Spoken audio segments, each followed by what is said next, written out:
India is a land of varied physical features. It has the Himalayas, beaches in Kerala, the Thar Desert in Rajasthan, and the Deccan Plateau.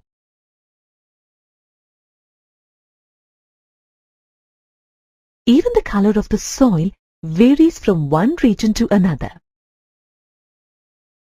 For example, in Maharashtra, you find both black soil and red soil.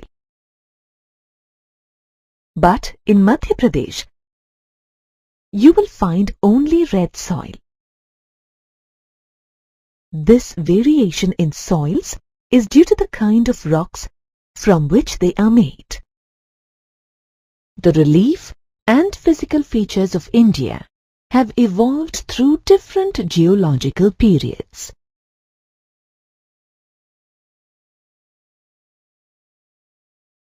During the process of formation of India, as it looks today, the Indian land mass was subjected to erosion, weathering, and deposition. The physical features of India that you see today are the result of all these processes.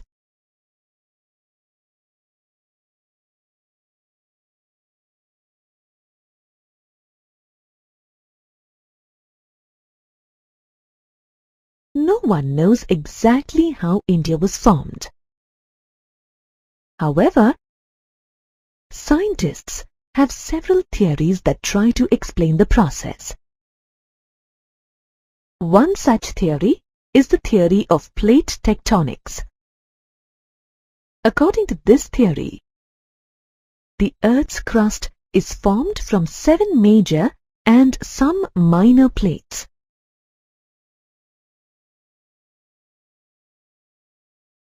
When the plates move, they cause disturbances in the continental crust. This leads to folding, faulting, and volcanic activity.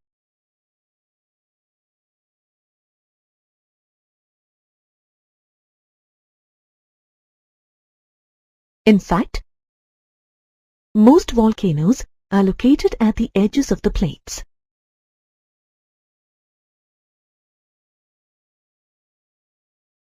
These plates are classified into convergent boundary, divergent boundary, and transform boundary.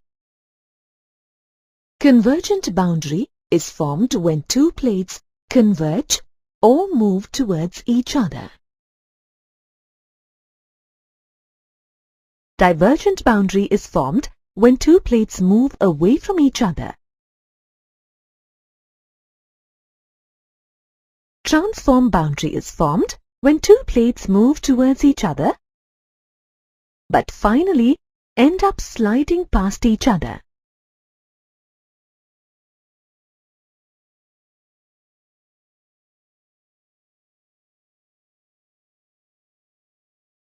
So, how is this theory applicable to India? Peninsular India is a part of an ancient supercontinent, Gondwana land.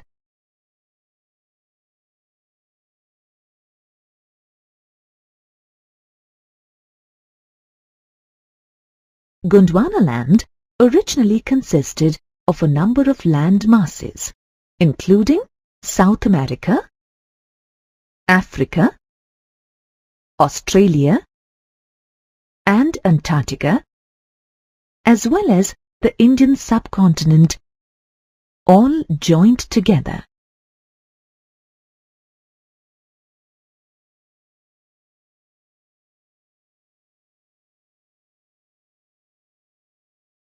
What then happened to split Gondwana land? Convectional currents split up the crust of Gondwana land into smaller parts, of which the Indian plate was one.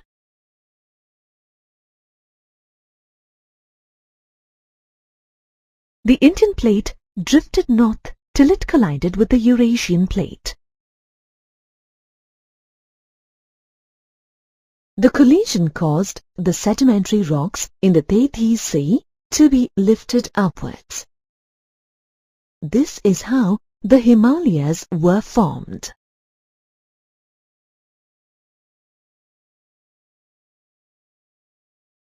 This uplift also created a depression in the north.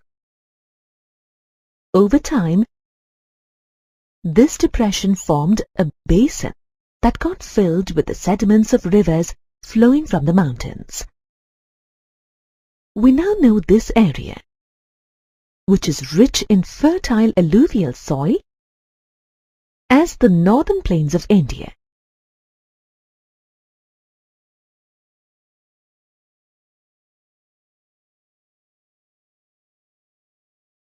Different physical features of India were formed at different times.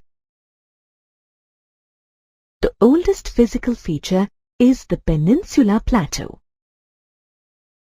It is composed of igneous and metamorphic rocks and has hills and wide valleys. The Himalayas are a relatively younger physical feature. They consist of high peaks, deep valleys, and rivers that are fast-flowing. Geologists believe that the Himalayas are still continuing to rise by 1 centimeter every year. The Himalayas are fold mountains that cover the northern border of India. They are geologically young as compared to other mountain ranges.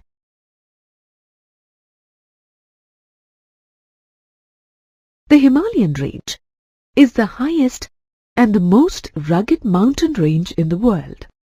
It extends from the river Indus in the west to the Brahmaputra in the east, forming an arc of about 2,400 kilometers.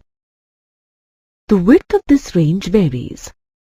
For instance, in Kashmir, the range is 400 kilometers wide, while in Arunachal Pradesh, the width decreases to 150 kilometers. If you compare the eastern and the western halves of the range, then you will find considerably more difference in the altitudes of various mountains in the western half. The Himalayas are formed from 3 parallel ranges of mountains: the Himadri, the Himachal, and the Shivaliks. Several valleys lie between these mountain ranges. The Himadri, also called the Great or Inner Himalayas, is the northernmost range of the Himalayas. This range is in a single, unbroken line and has the highest peaks. Considering that the average height of peaks in the Himadri is 6,000 meters, it is not surprising to note that the important peaks of the Himalayas are located in this range. For example, Mount Everest, the highest peak in the world, and Mount Godwin-Austen, the second highest peak in the world, are all part of this range. Mount Everest is located in Nepal, while Mount Godwin-Austen is in Ladakh in India.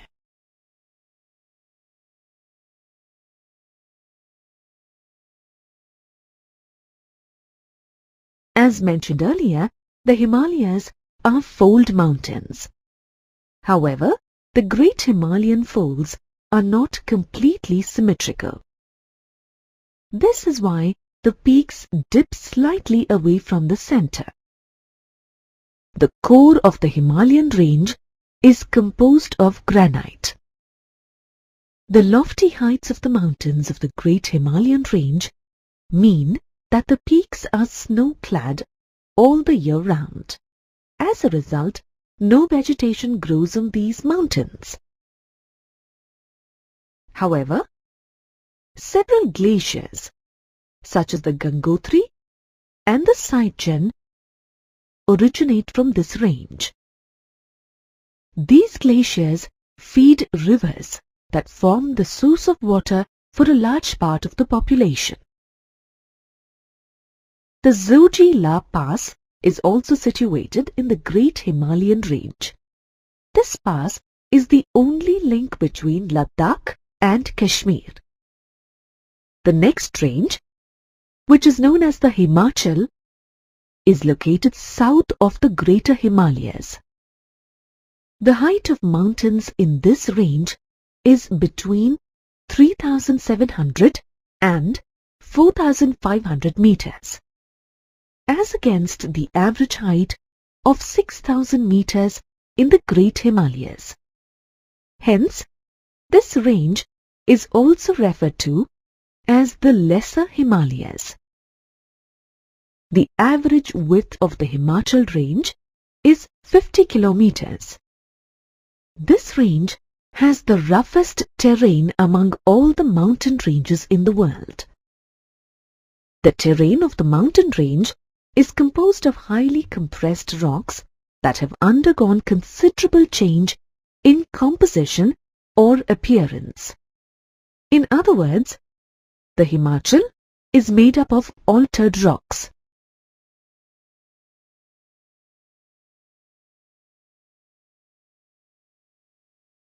Let us look at some of the prominent ranges in the Himachal. The Pir Panjal is the longest range in the Lesser Himalayas. The other notable ranges are the Dhaula Dhar and the Mahabharat. These ranges are famous for their beauty and are a major tourist attraction for people the world over. The Himachal range is also well known for its hill stations such as Dalhousie, Shimla, Ranikhet and Nainital. Of these, Dalhousie and Shimla are located in Himachal Pradesh, while Ranikhet and Nainital are part of Uttarakhand. The most picturesque of valleys, the Kashmir, Kullu and Kangra valleys in Himachal Pradesh, are part of this area. The range south of the Himachal, that is, the outermost range of the Himalayas, is the Shivalik range. The Shivaliks are 10 to 50 kilometers wide. The heights of these mountains range from 900 to 1,100 meters. Thus, as you can see, the Shivaliks form the lowest range of the Himalayas. This is because this range is built from loose sediments brought down by the rivers flowing from the main Himalayan ranges located up north.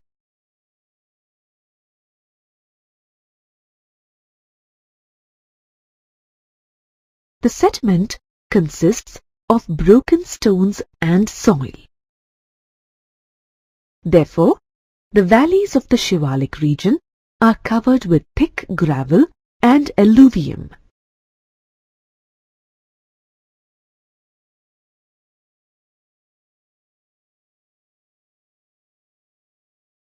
You may have heard of Dehradun. The famous hill station of Mussoorie is located in the Dehradun Valley in the state of Uttarakhand. The longitudinal valleys that lie between the Himachal and the Shivaliks are known as dunes.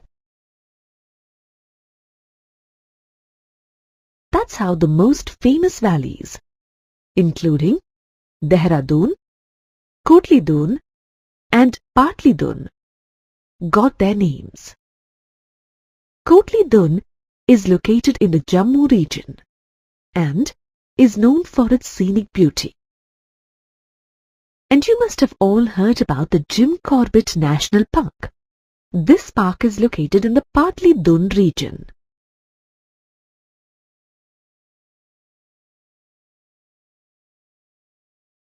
We just looked at the longitudinal divisions of the Himalayas. The Himalayas are also divided into regions from east to west. You can make out these regions if you look at the demarcations between river valleys. Let's look at some examples of these divisions. First, let's consider the area between the Indus and the Satluj. This area has been traditionally known as the Punjab Himalaya. Nanga Parbat is the highest peak in Punjab Himalaya. However, on the basis of regional divisions of the Himalayas, locally it is also called Kashmir in the west and Himachal Himalaya in the east. To take another example, the Kumaon Himalayas is the name used regionally for the portion of the Himalayas between the Satluj and the Kali rivers. Nanda Devi is the highest peak in this region. The hill stations Nainital and Rani Khet are located in the Kumaon region. Similarly, the area that lies between the Kali and the Tista rivers is known as the Nepal Himalayas. The Assam Himalayas refer to the region between the Tista and the Dihang rivers.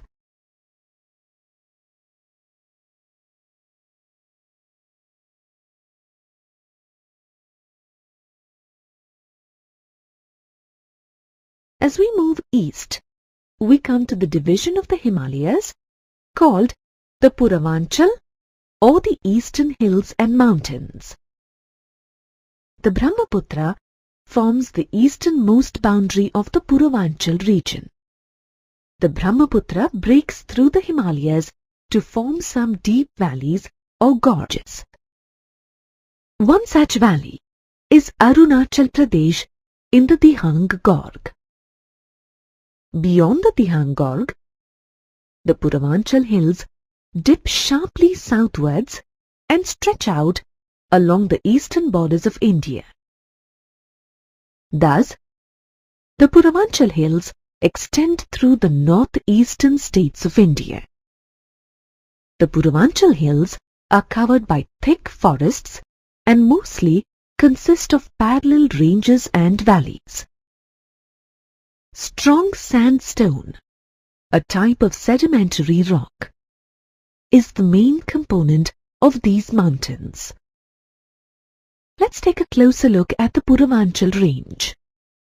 The Puravanchal range is made up of the Patkai Hills, the Naga Hills, the Manipur Hills, and the Mizo Hills. The northern plain is located in the southern part of the Himalayan range.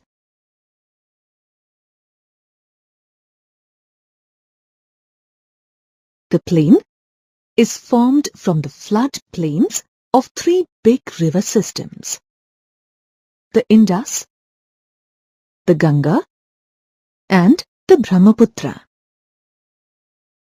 Based on the names of these river systems, the northern plain is also called the Indo-Gangetic Plain. The alluvium from these river systems was deposited in the vast basin at the foothills of the Himalayas over millions of years.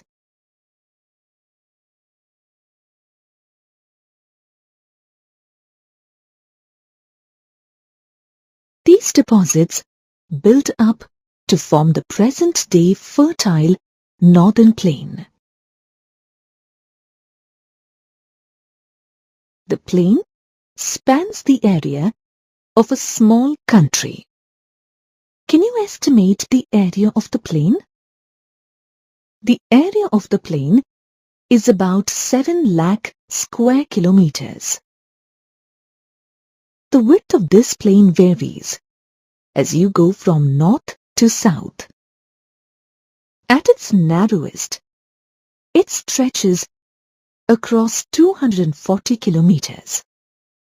At its widest, it stretches across 320 kilometers.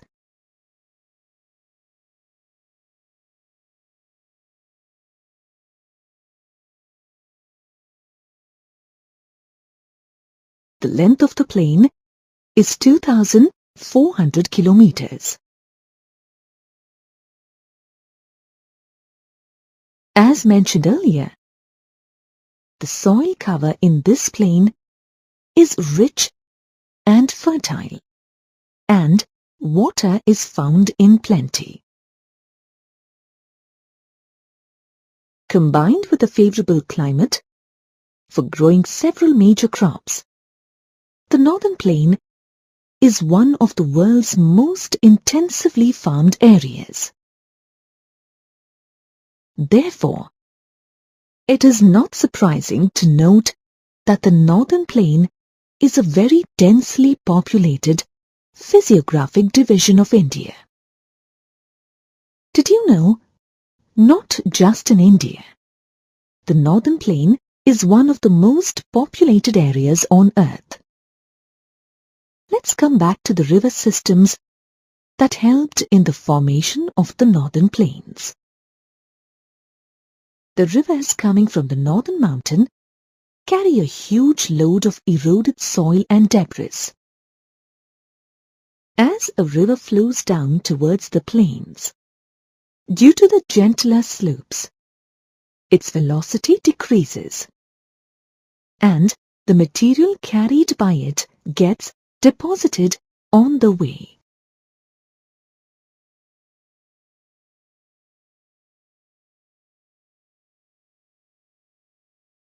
These deposits can lead to the creation of riverine islands.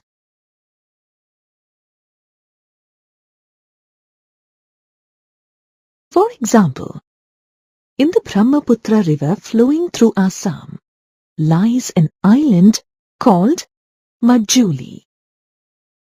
This island is famed to be the largest inhabited riverine island in the world. The speed of the rivers reduces further as they go downstream. Due to the deposition of huge quantities of silt, these rivers split into numerous channels. These channels are called distributaries.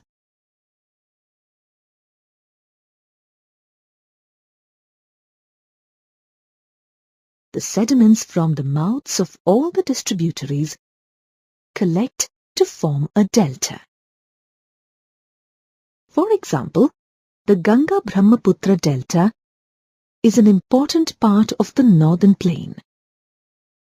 In fact, with the expansion of the deltas, the northern plain is becoming bigger as well. Now, we'll take a closer look at the northern plain. The northern plain can be divided into three main parts.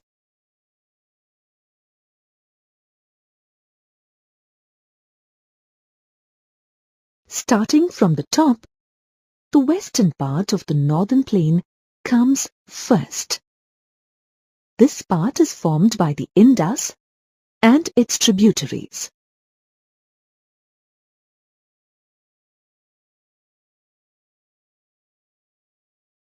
The Indus and its tributaries, the Jhelum, the Chenab, the Ravi, the Beas, and the Sutlej, originate in the Himalaya. These rivers lies the fertile state of Punjab. This part of the northern plain is also called the Punjab Plain. If you look at a map of India, however, you will find that a bigger portion of the Punjab Plain lies in Pakistan. Did you know? The name Punjab is made of two words, Panj and Ab. Panj means 5 and Ab means water. As you can see, the name Punjab is based on the 5 rivers that drain the state. In fact, this section of the northern plain is dominated by doabs.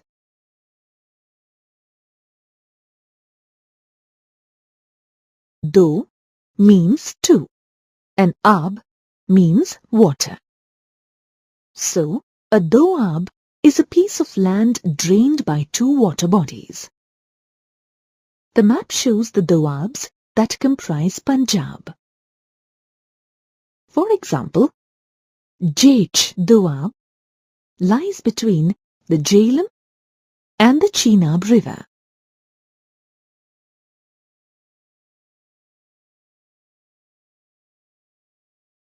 Let's move to the next part of the northern plain, the Ganga plain. This plain consists of the middle portion of the northern plain and lies between the Ghaggar and the Teesta rivers. The Ganga plain spreads over most states of North India. It covers Haryana, Delhi, Uttar Pradesh, Bihar, and parts of Jharkhand and West Bengal. Finally, the eastern portion of the northern plain is called the Brahmaputra plain. This plain lies in the state of Assam. So, which states of India are covered by the northern plain? The different states that fall under the northern plain are Punjab, Haryana, Delhi, Uttar Pradesh, Bihar, parts of Jharkhand, and West Bengal, and Assam.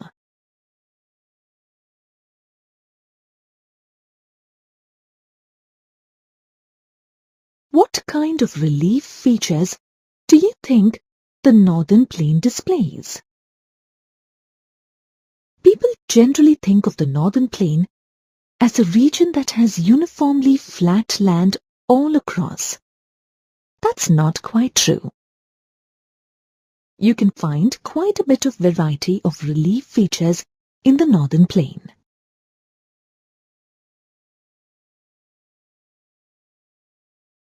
In fact, based on these variations in relief, you can divide the northern plain into 4 regions: Bhabar, Terai, Bhangar, and Khadar. Let's find out more about these regions and the features that each of these regions displays. We begin with the Bhabar region.